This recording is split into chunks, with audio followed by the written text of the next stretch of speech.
Welcome to the third video of our gardening series. In our gardening series, we will be going over step by step on how to start and take care of a garden. Make sure to follow the Urban Garden Initiative on YouTube to stay tuned for all of our gardening videos. Today, we will be going over the different types of garden beds and teaching you how to plan yours out. Once you have decided where you want to place your garden, you need to decide the type of garden beds you're going to install. There are three types of garden beds: in-ground beds, raised beds, and containers.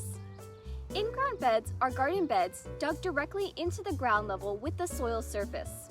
There may be a visible edge or physical border, but the soil surface is not significantly higher than the surrounding areas.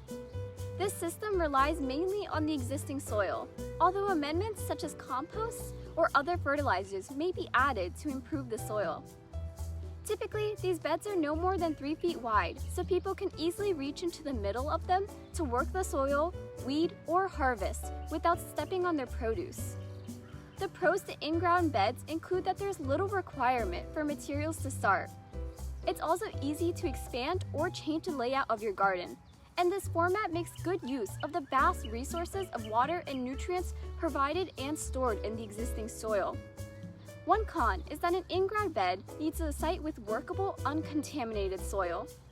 In-ground beds are great for gardeners who have large areas to plant but do not want the added expense of building support frames. Supported raised beds have an edge or frame surrounding the bed that keeps the soil in, typically made of wood, stone, plastic, or metal. Supported raised garden beds are well suited for sloped or uneven yards, and they give gardens an attractive, finished appearance.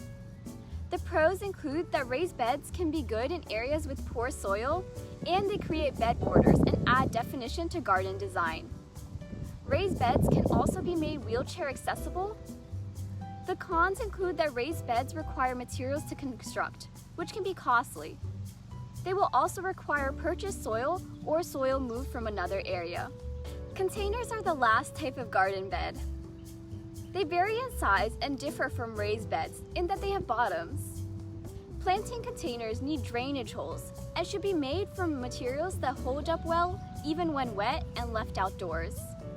Large plants such as tomatoes or squash should be grown in larger containers that can hold over 4 gallons of soil.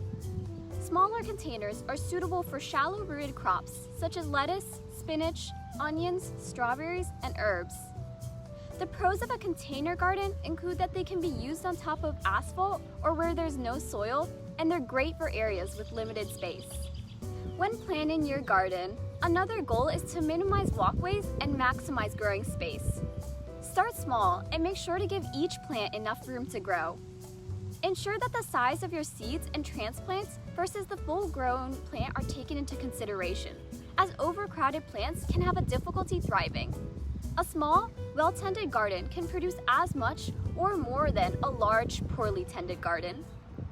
With this information, you can start thinking about building your garden beds and buying basic gardening supplies, which we will be covering in the next video. Thanks for watching!